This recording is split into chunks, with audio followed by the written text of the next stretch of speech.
Voces de la Justicia. Justicia civil y familiar con enfoque de niñez. Hola, ¿qué tal? Es un gusto saludarles de nuevo en un capítulo más de Voces de la Justicia. Mi nombre es Irán Santillán y el día de hoy nos honra con su presencia un destacado jurista que su trayectoria se ve marcada pues por la defensa de los derechos humanos. Nos acompaña el magistrado Arturo Alberto González Ferreiro, magistrado presidente del Tercer Tribunal Colegiado en materia civil y de trabajo en Chihuahua. Magistrado, bienvenido. Muchas gracias, Irán, por recibirme en tu programa.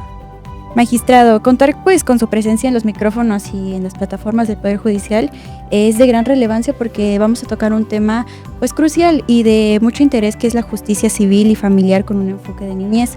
Por lo que les voy a comentar ahora un poco de nuestro gran invitado.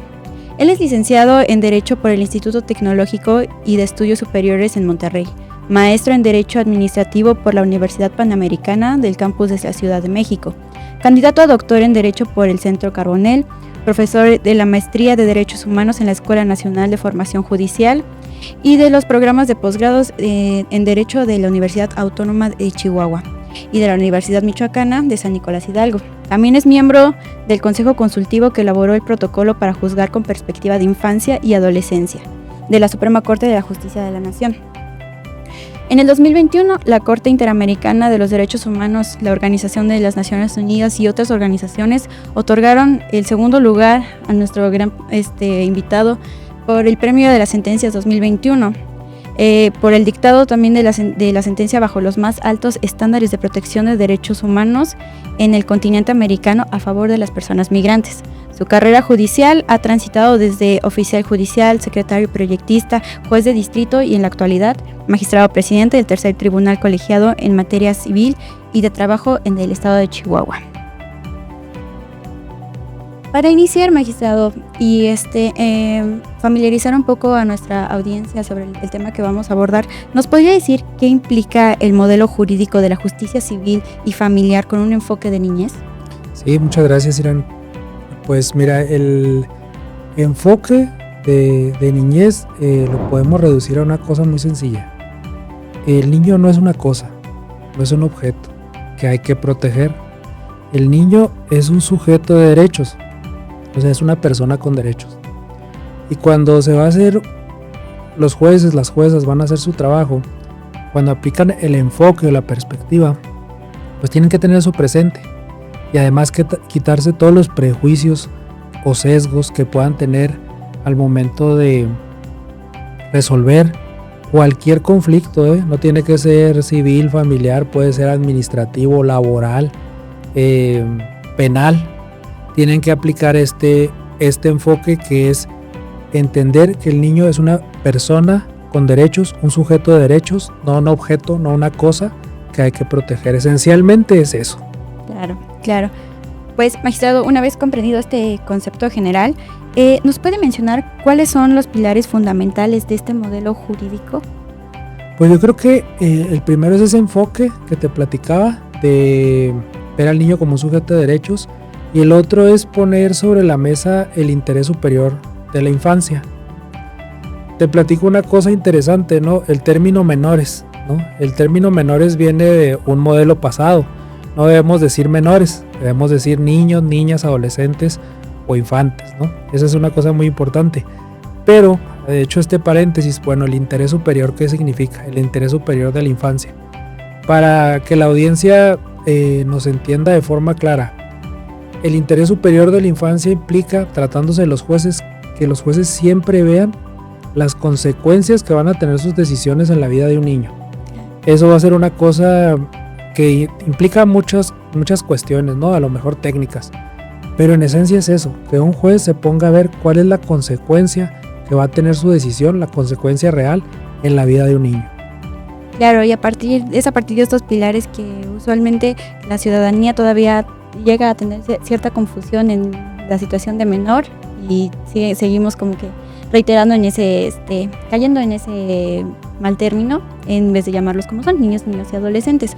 Y en este sentido, habla mucho de el enfoque hacia la niñez, y nos puede decir en qué casos particulares se tiene que aplicar este enfoque a la niñez según para los juristas. En todos los casos, en todos podemos tener los casos. Es más, el enfoque de infancia o la perspectiva de infancia se tiene que aplicar en todos los procedimientos, aunque los niños no formen parte. A ese extremo podemos llegar si el asunto involucra a un niño, niña o adolescente, aunque no forme parte, pero va a impactar en su vida. La persona juzgadora tiene la obligación de aplicar este enfoque de infancia. Sí. Pues usted nos ha mencionado la centralidad de los derechos de los niños, niñas y adolescentes. Por lo que no sé si nos pueda explicar en qué consiste precisamente el interés superior de la niñez y cuál es su marco jurídico. Sí, pues el marco jurídico en general pues es el artículo 4 de la Constitución, ¿no? Y hay tratados internacionales. Hay que recordar para la audiencia que México nada más está regido por sus leyes y la Constitución, ¿no? Sino que hay tratados internacionales en materia de derechos humanos que forman parte de todo el material que tiene que respetar un juez o una jueza al momento de hacer su trabajo. Este interés superior del niño, de la niña o del adolescente involucra tres partes, tres cuestiones importantes, ¿no? La primera es que siempre es un principio, siempre es una cuestión que hay que considerar en caso de duda, ¿no? Es un derecho de los niños, o sea, no se los podemos quitar. Que se tome en cuenta cuál va a ser su interés superior es un derecho. Y aplicado a las reglas del procedimiento, pues también es una regla procesal el interés superior del niño. Y podemos poner un ejemplo, ¿no? Les platicaba yo que tuve un asunto que involucraba a un adolescente en secundaria que promovió un amparo porque no lo dejaban entrar a la escuela con el cabello largo, ¿no? Entonces, ¿cómo aplica en este caso el interés superior de la infancia, ¿no? Primero, entender que el adolescente no es una cosa, no es un objeto, es una persona y tiene derechos, ¿no? Entonces, ¿qué derecho tiene un adolescente que quiere traer el cabello largo? Muy polémico este tema en la sociedad, pero es el libre desarrollo de la personalidad. Por eso, eres una persona y tienes el derecho a expresarte como quieras, incluso a través de tu cabello o tu vestimenta, lo que tú quieras, ¿no? Entonces viene la pregunta, ¿cómo opera el interés superior del niño en una cuestión como esa? Pues es muy interesante la pregunta que hay que hacerse, que un adolescente o una adolescente porte el cabello largo, ¿influye el proceso enseñanza-aprendizaje? No influye en nada, ¿no? Entonces, la consecuencia que tendría expulsar al niño de la secundaria es que se le priva su derecho a la educación. Entonces, un juez que aplica el interés superior dice, a ver, la consecuencia es que se le prive del derecho a la educación. ¿Está justificado que a un adolescente se le prive o se le restringe ese derecho porque trae el cabello largo? Pues no. Así opera el interés superior. Si lo vemos como una cosa, podemos decir, no, el papá del niño firmó un reglamento escolar. Ahí dice que hay que portar el cabello corto. Entonces no hay vuelta de hoja. El niño tiene que ajustarse a las reglas y si no, es válido que lo expulsen. Este sería un ejemplo, a lo mejor es actual, pasa mucho todavía, de cómo opera el interés superior de la infancia. Sí, sabemos que este principio, pues llevarlo de un plano normativo pues a una práctica judicial requiere de un reto, es un reto constante, por lo que ¿cómo se garantiza que las decisiones judiciales coloquen el interés superior del menor por encima de los intereses o las conveniencias de los adultos? Pues es muy interesante porque de repente se tiene esta idea a veces que los papás, ¿no?, quieren cosas distintas para un niño, ¿no? Pero muchas veces se dice, es que están en conflicto con el niño, niña o adolescente. Y eso no es cierto. Cada papá, cada progenitor puede tener una idea diferente de lo que es mejor para su hijo. Y puede haber un conflicto, digámoslo así, al final de cuentas, pero no es un conflicto con su hijo, ¿no? Va a haber casos en los que efectivamente haya un conflicto entre el niño y sus papás, ¿no? Y eso va a implicar muchas cosas, ¿no? Por ejemplo, ¿quién representa a los infantes o a los adolescentes en un juicio? De entrada, sus padres, ¿no? Esos son los representantes originarios, ¿no? Pero ¿qué pasa si un papá tiene un conflicto de intereses real con el hijo, ¿no? Vamos a decir, no es que el papá tenga una idea diferente de la mamá de cómo proteger el interés superior del niño, sino que realmente el papá quiere algo que perjudica al niño. Entonces el papá ya no puede representar al niño en ese litigio y tiene que entrar un representante especial o sustituto que va a ser de la Procuraduría de Defensa de los derechos de las niñas o adolescentes. Entonces la consecuencia que tienen esa clase de conflictos pues es muy grave, ¿no? Hablando de los litigios, de los procesos, ¿no? Sí. Dentro de esta lógica de la protección integral, existe un derecho fundamental, que sabemos que es el derecho a vivir en familia. Pero ¿cómo se ve relacionado con el interés superior del niño, niña o adolescente? Pues tiene mucha relación porque finalmente no se puede decidir. El derecho de los niños, niñas o adolescentes a vivir en familia es eso. O sea, es algo que ya tienen incorporado a su esfera jurídica. La separación de un niño de su familia tiene que ser algo excepcional, algo extraordinario, vamos a decirlo así, ¿no? Entonces, cuando un juez, una jueza tienen que decidir sobre este derecho a vivir en familia, por ejemplo, así un niño puede tener o no puede tener convivencias con su papá. Y vamos a suponer que hay un antecedente de que el papá lo insultaba, un antecedente de violencia familiar. ¿Qué tiene que buscar el juez o la jueza? Una solución, ¿no? Y a veces la solución no es, pues bueno, que ya no vea al niño, ¿no? Puede haber casos, dependiendo de la gravedad de lo que pasó, ¿verdad?, en donde diga, bueno, no voy a restringir las convivencias, pero van a ser supervisadas, por ejemplo, ¿no? Entonces, el juez familiar o el juez que le tocan ver temas de infancia, pues tiene que ser creativo realmente, ¿no?, para proteger este interés superior. Sí, sabemos que existen situaciones excepcionales en las cuales pues mantener al niño o niña en el entorno familiar de origen pues no es lo más viable. ¿Y en qué casos, reitero, sería pues lo más adecuado pues la separación de ellos de la familia de origen? Bueno, aquí hay que tener mucho cuidado, ¿no? A lo mejor la audiencia es muy variada, ¿no? Así como puede haber abogadas y abogados, puede haber padres y madres de familia, ¿no? Entonces yo aquí tendría cuidado con la respuesta. ¿Cuándo puede haber una separación justificada? Esto no puede de entrada basarse en especulaciones.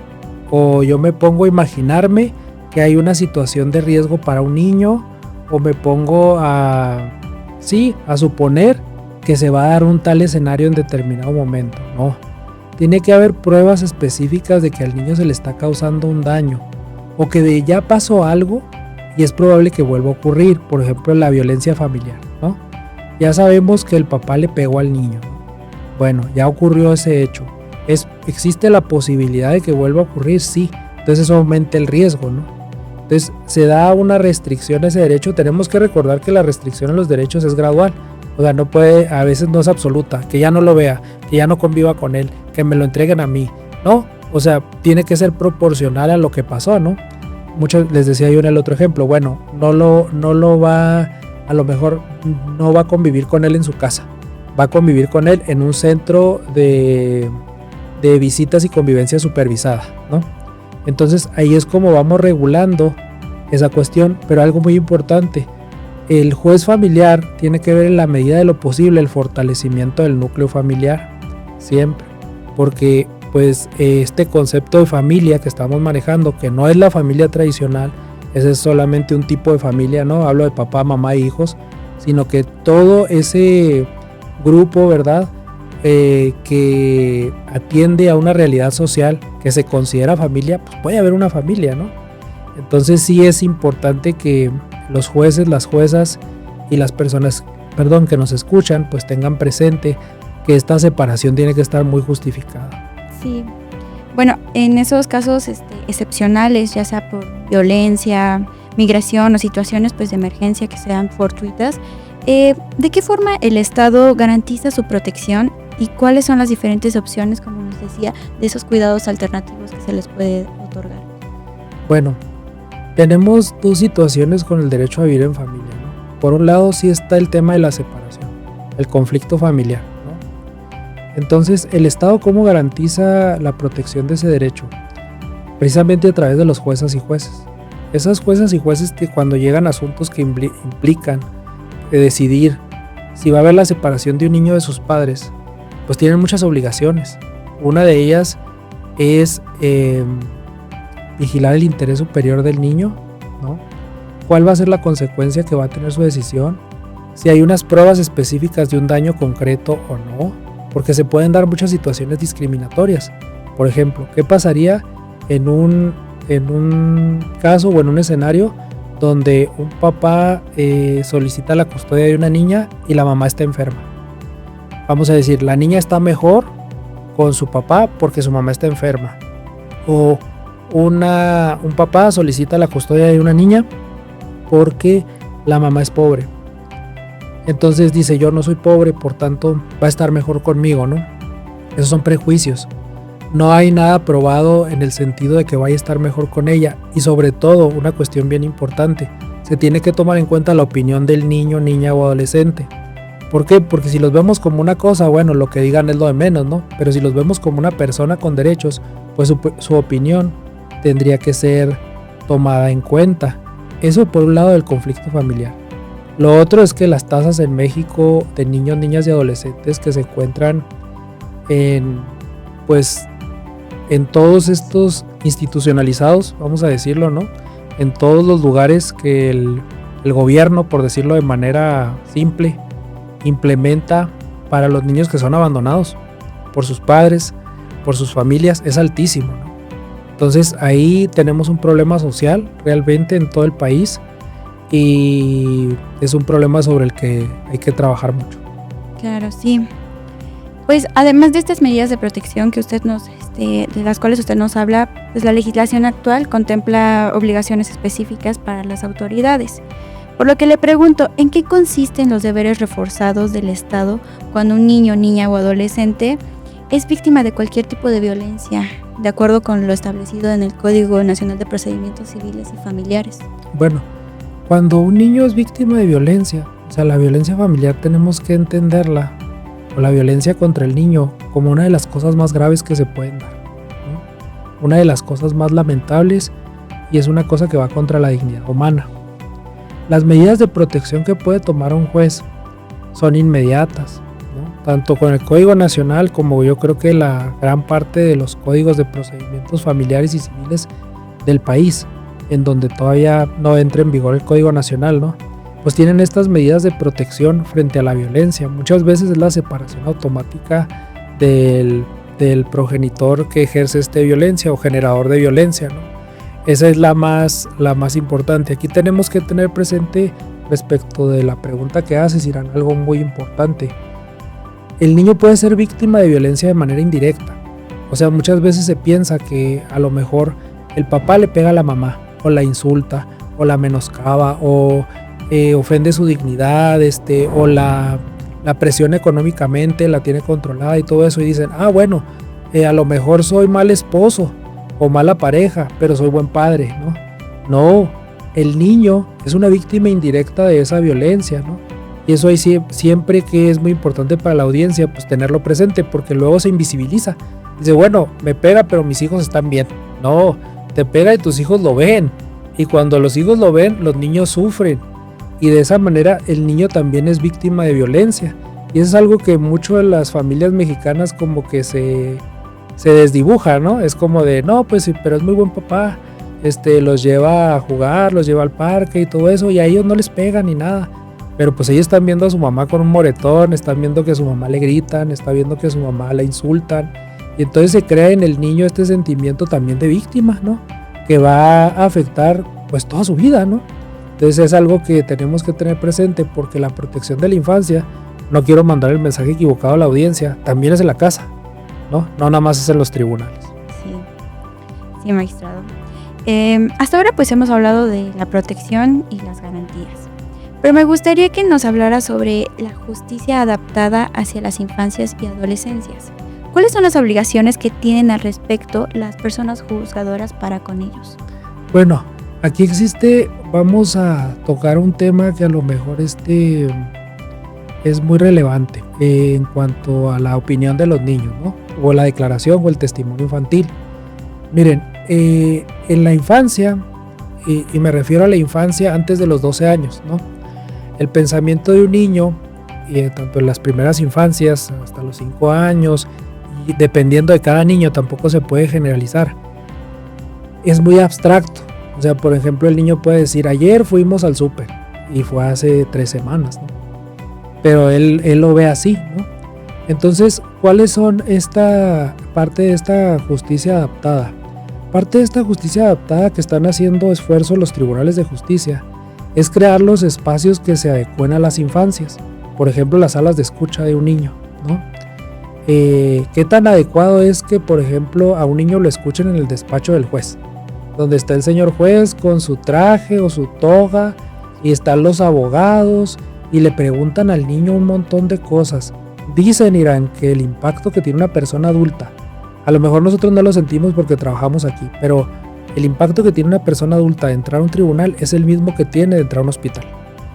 Entonces, para un niño esto se multiplica, ¿no? Entonces, la justicia adaptada es precisamente eso, cómo crear estos espacios en donde un niño se sienta seguro frente a la justicia y cómo crear estos espacios donde lo que diga el niño pueda ser interpretado de manera correcta, ¿no? Entonces, sí implica muchos esfuerzos por parte de los tribunales, tanto en espacios, infraestructura, como en personal.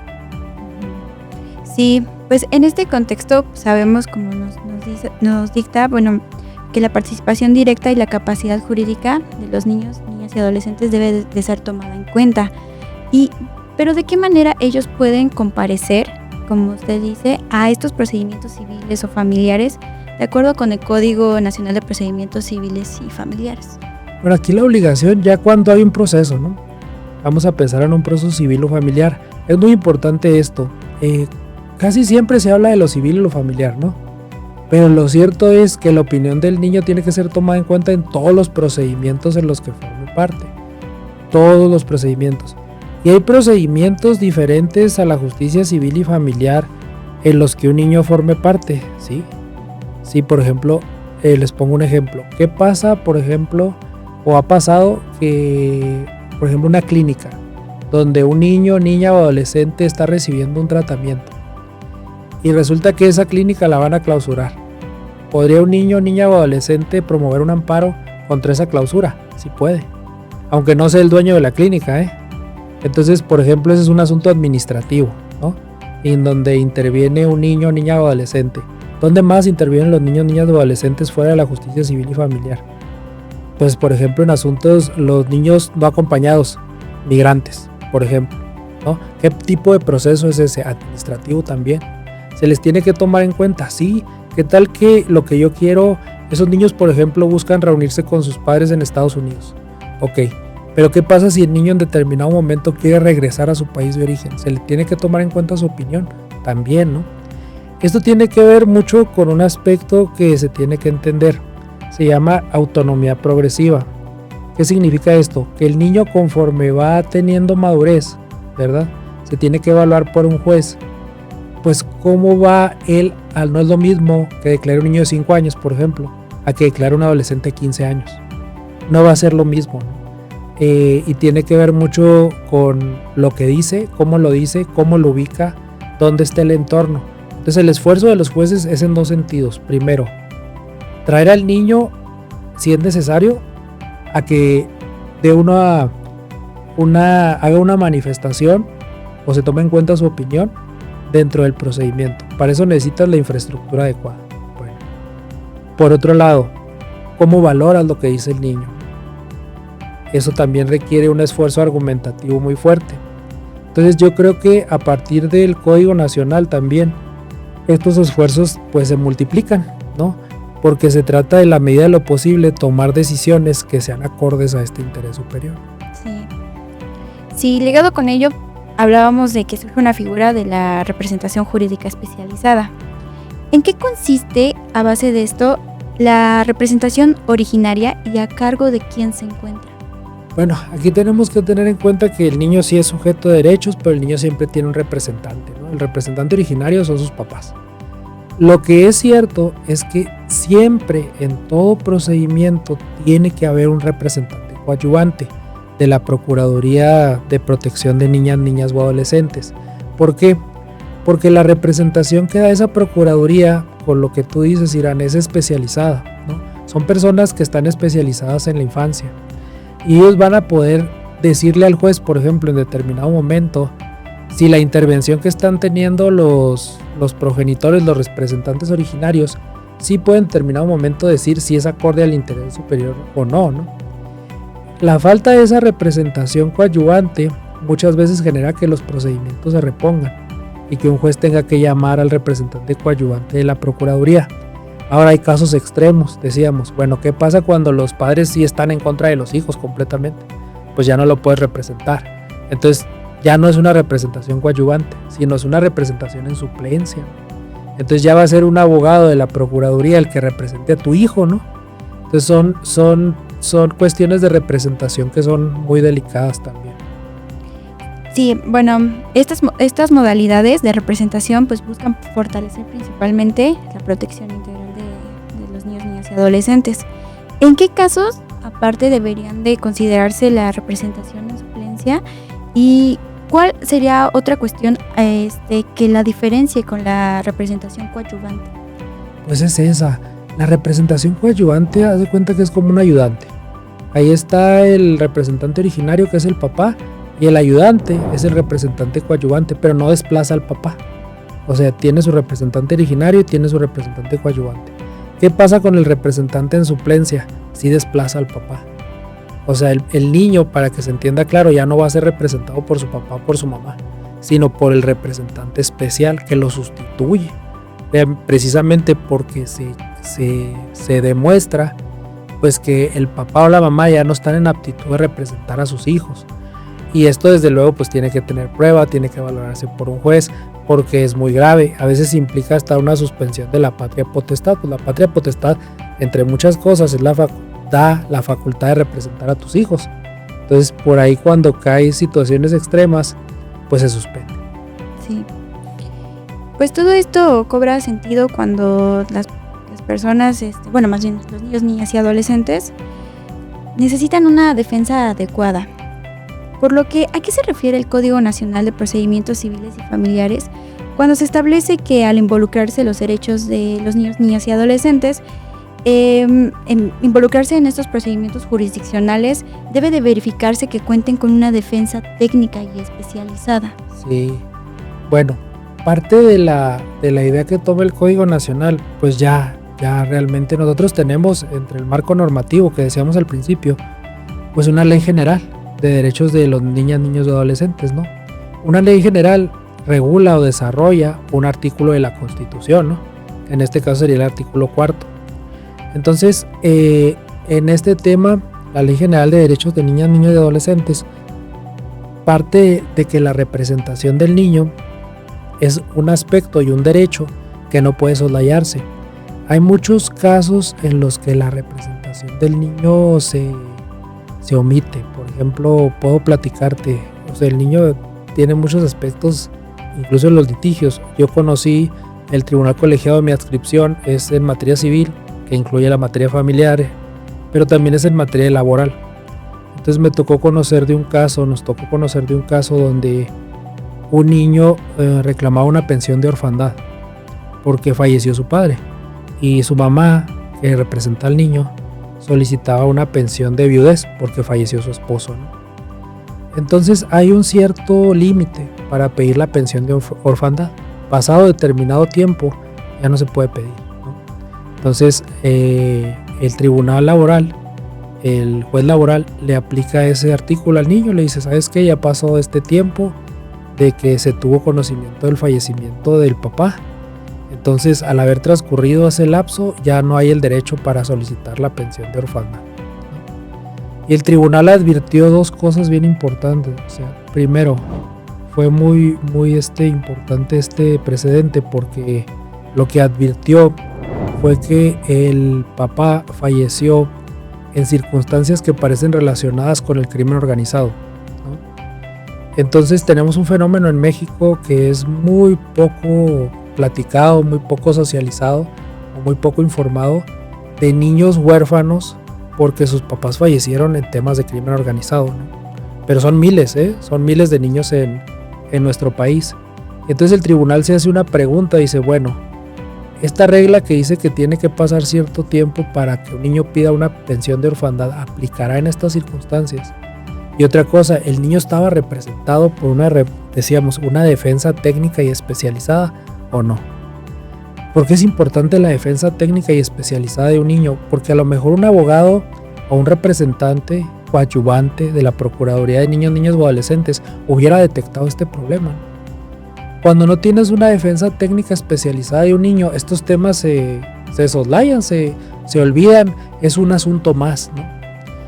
Entonces eso se vuelve particularmente importante, por poner este ejemplo, porque en este caso el tribunal colegiado concede el amparo, precisamente para que el juez laboral recabe pruebas para comprobar si el papá del niño realmente falleció en estas circunstancias. Había algunas, pero había que corroborarlo.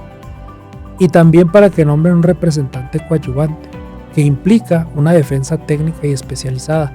Ese representante tiene la obligación de intervenir en un procedimiento de seguridad social, o sea, de seguridad social, no es civil ni familiar, es un procedimiento de seguridad social para dilucidar este aspecto de la vida del niño que puede influir en una protección integral, lo que decíamos, una protección reforzada. O sea, normalmente yo te aplico la ley a rajatabla, ¿no? Vamos a decir, pero ese no es el trabajo de los jueces. El trabajo de los jueces es ver las circunstancias que rodean la vida de un niño y determinar si cierta ley se tiene que aplicar así o se tiene que interpretar, ¿no? Esa es la importancia de la defensa técnica y especializada, pues en un ejemplo, ¿no? Sí. Magistrado, pues antes de concluir esta enriquecedora conversación, me gustaría conocer su reflexión acerca de los desafíos que aún enfrentamos como sociedad, y no solo como sociedad, sino también como institución. Desde su experiencia, ¿cuáles considera que son las barreras que aún son persistentes para los niños, niñas y adolescentes para que ellos puedan acceder realmente a una justicia integral? Pues mira, Irán, yo creo que lamentablemente las barreras más importantes que existen son de la forma en que vemos los niños, a las niñas y adolescentes. O sea, en nuestra sociedad mexicana, en el estado de la República que ustedes quieran, lo cierto es que todavía se ve a los niños como un objeto de protección, ¿no? Como es una cosa, es un objeto y como pues es así, pues yo tengo derecho, ¿no? Y muchas veces el pegarle, el gritarle, el insultarlo, por ejemplo, no parece muy grave, ¿no? Este ejemplo, esta situación nos tiene que llevar a reflexionar sobre qué importante es la perspectiva de la infancia desde la casa. No nomás en un tribunal. En un tribunal llegan asuntos que no pudieron solucionarse en la casa. A un tribunal llegan asuntos que los papás no pudieron solucionar entre ellos. O sea, no pudieron ponerse de acuerdo en cómo van a convivir sus hijos con ellos.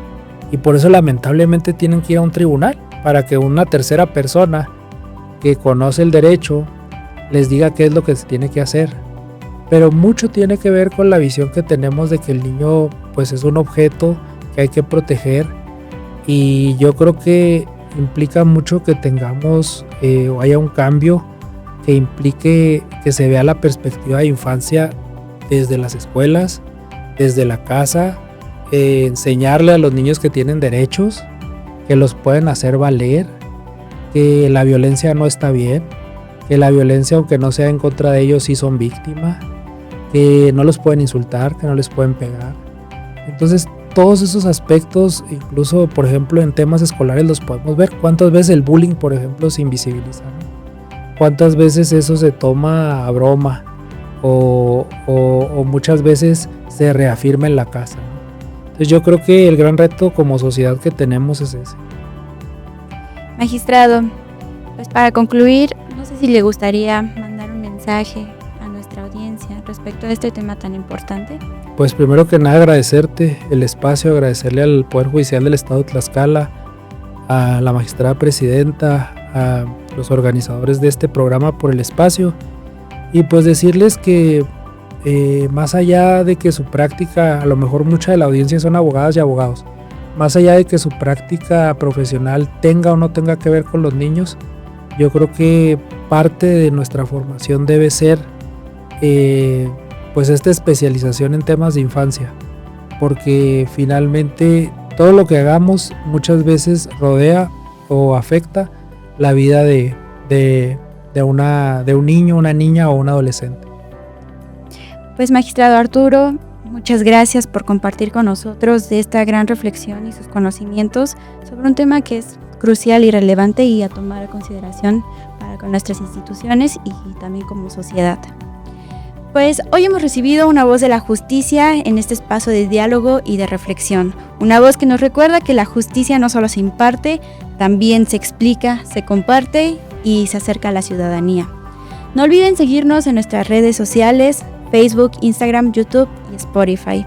Y nos vemos hasta el próximo capítulo de Voces de la Justicia. Recuerden que la justicia sigue siendo una voz que nos inspire y que nos guíe. Sigue el podcast en nuestras redes y entérate de cada estreno.